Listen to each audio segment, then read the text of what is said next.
त्यात आमचे मित्र सचिन गावडे हे सुद्धा आमच्या कलेचं कौतुक 100 रुपयाचं पारितोषिक दिले. आदरणीय शैलेश आणि आमचे मित्र सचिन गावडे यांचे मंत्र का बाबांचा आशीर्वाद घेतला आणि आनंदाची वार्ता सांगायची त्या एकाच तरी माझा आगमन झालंय कर. पण पाहते काय आमच्यासाठी त्यांचा आगमन झाला नाही म्हणून मी निराश आधार जाणार नाही.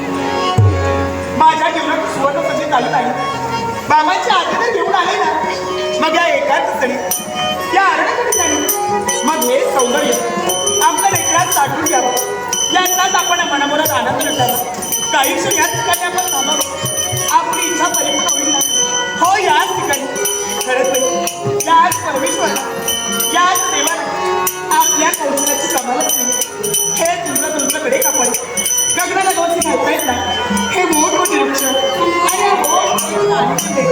त्यांच्याच बरोबर ह्या वाटत ह्या रत्नागिरी आणि या वेळीवर बसून आपल्या कागात किलबिलाट सारी पक्षी हा थंडगार वाट आणि याच वाऱ्यामुळं अंगवतीची रोमांच पण हा एवढा मोठा वृक्ष आणि याच वृक्षाच्या फांदीवरती ना एक ढोली आहे आणि या ढोलीमध्ये हा पक्षी वास्तव्य करतो. हा पक्षी चालूकी पक्षी पण याच पक्षी नेत्रामध्ये अनेक स्वप्न दिसू लागली. स्वप्न कोणती आपल्या भावी संसाराची सुखद स्वप्न हा पक्षी पाहत असतो. मी सुद्धा पाहते अगदी जाणीवाणी स्वप्नी चिंतनी आशनी शैलीने फक्त एकच विचार होणाऱ्या नवऱ्याचा विचार कुठं असेल केव्हा मला भेटेल ही आतुरतामणी आहे.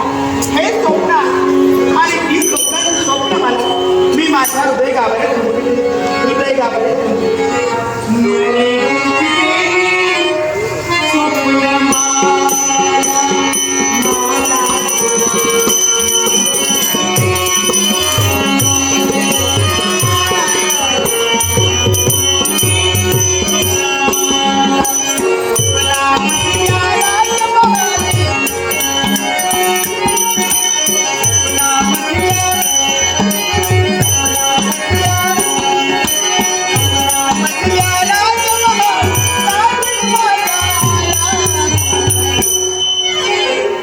My